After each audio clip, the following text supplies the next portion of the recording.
Another attorney commercial with big promises? Millions of dollars, practicing law 24 hours a day, blah, blah, blah. Let's get rid of the smoke and mirrors. None of that really matters. What does matter? Having a medical doctor as your attorney. That matters.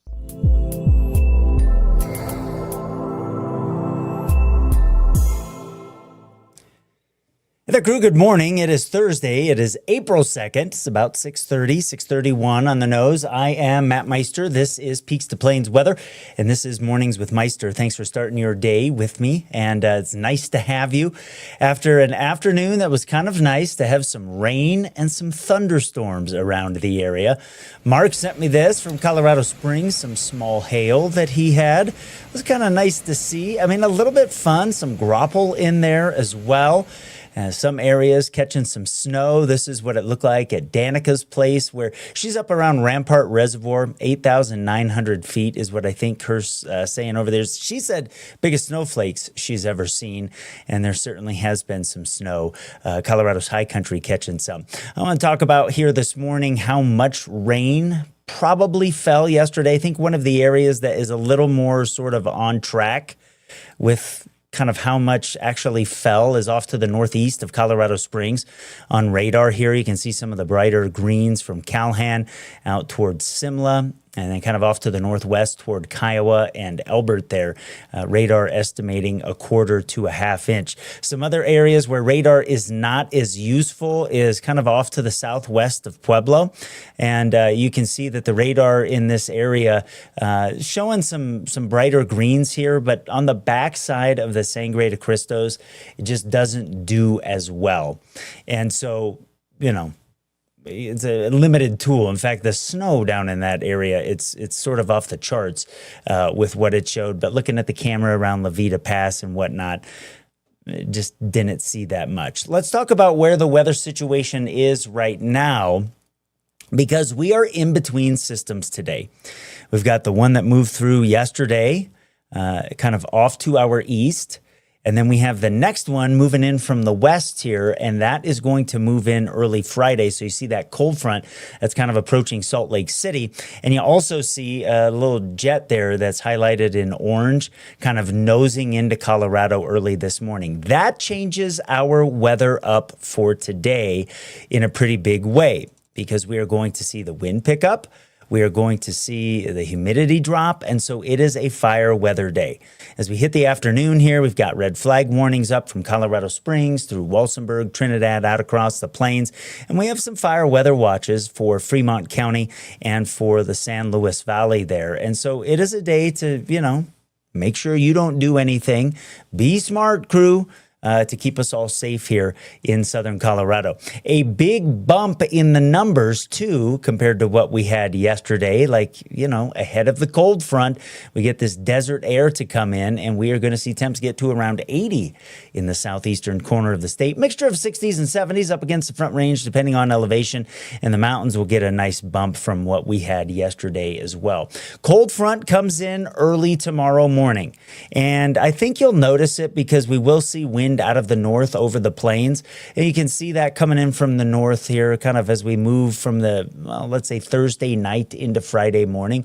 That front will arrive from the north. It'll be moving over the Palmer Divide, I think, probably around 6 o'clock or so in the morning. And so you'll notice a north wind here that develops across the area. It's not going to be anything extreme, but something that you will notice for sure. And it pulls our temperatures down in a really big way for Friday. So a big swing up today and then coming back down tomorrow, as we'll see temperatures that fall back into the 40s for some of the mountain areas and 50s out over the plains. So that is a noticeable swing in the temps. And then we'll get into the weekend. I'll have that forecast coming up. Oh, beautiful for spacious skies, for amber waves of grain, for purple mountain majesties above the fruited plain. America, America, God shed His grace on thee. Here's to 150 years of the state we call home. At Phil Long Ford Motor City, we've been around for 80 years. That's like 560 in dog years. Basically, we're the top dogs of Colorado. And thanks to our deals, selection, and service, we've earned some pretty loyal customers. And our GM, Mark, he's the most loyal guy I know. Even after I chewed up his shoe, it was delicious. Great trucks, amazing deals, and belly rubs for dogs. Come see why Colorado drives Phil Long Ford Motor City. Hey guys, where's my shoe?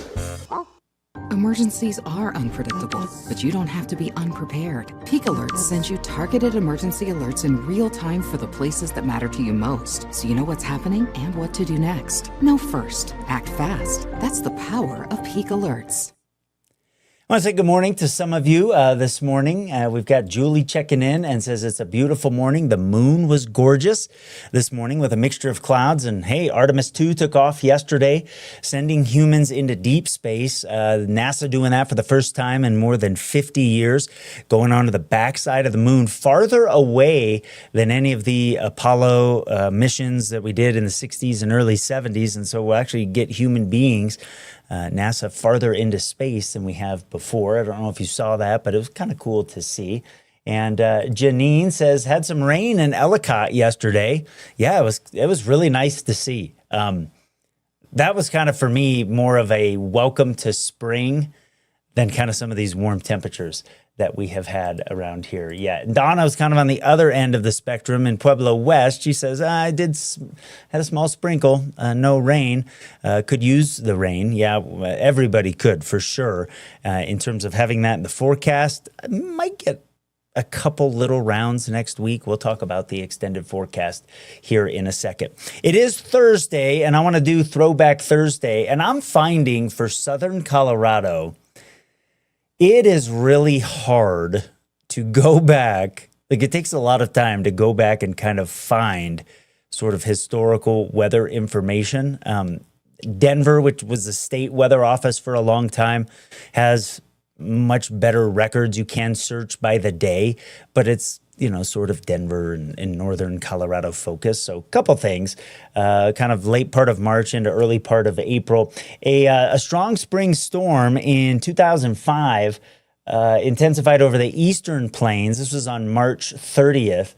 There were some near blizzard-like conditions over the Palmer Divide. Castle Rock catching some of that. There was a foot of snow in Bennett. Castle Rock had 8 inches of snow. So again, 2005. And just a reminder this time of year that we can catch, some late season strong storms, no doubt about that. Colorado Springs has had snow at the airport every month of the year except July. If you're new to the area, you may not be aware of that. You can still get some pretty strong wind gusts this time of year. Looking here on March 31st, see some reports of some wind over the foothills west of Boulder. In 1971, there was a 92 mile per hour gust. In 83, there were some more gusts in that area that produced some wind damage. So that is not uncommon.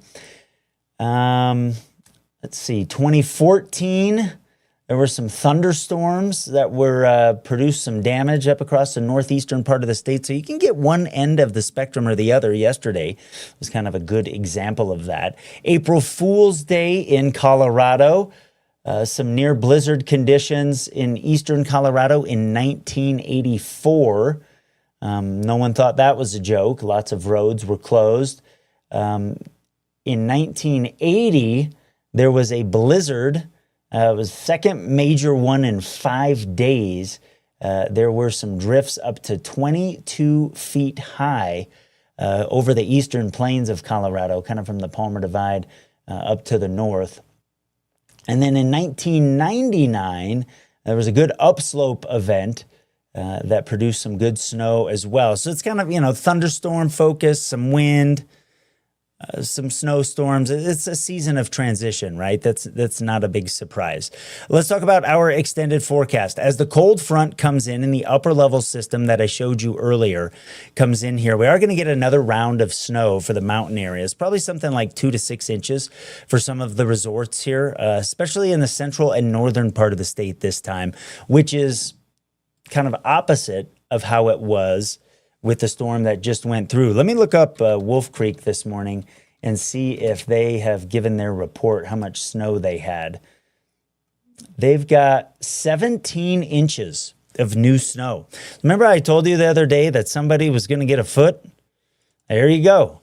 Wolf Creek getting 17 inches. So if you want to go skiing this weekend to ride or to ski, certainly better than what we have had around here for, shoot, man, I don't know, probably the last month, something like that. It was kind of squirrely up on some of the passes yesterday. I was watching some of that. Wolf Creek Pass was a little bit rough. Monarch had some snow yesterday. That was kind of nice to see for them as well, even though they closed down over the weekend. I know you know that.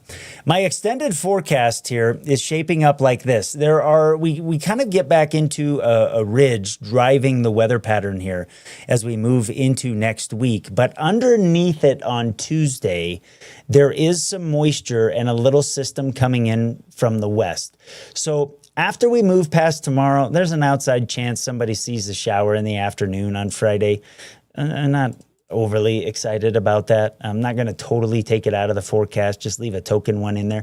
It's quiet over Easter weekend. And then as we head into next week, there are a couple things to watch here because we get a ridge to build over the western U.S., and you can see that kind of as we head into Easter. But then we move into the early part of next week, and there's a system that comes in from the west that undercuts the ridge. And when I say undercuts the ridge, what I mean here is that the ridge is still kind of the dominating weather feature over the western U.S., but well, this is starting to look a little bit different too, actually.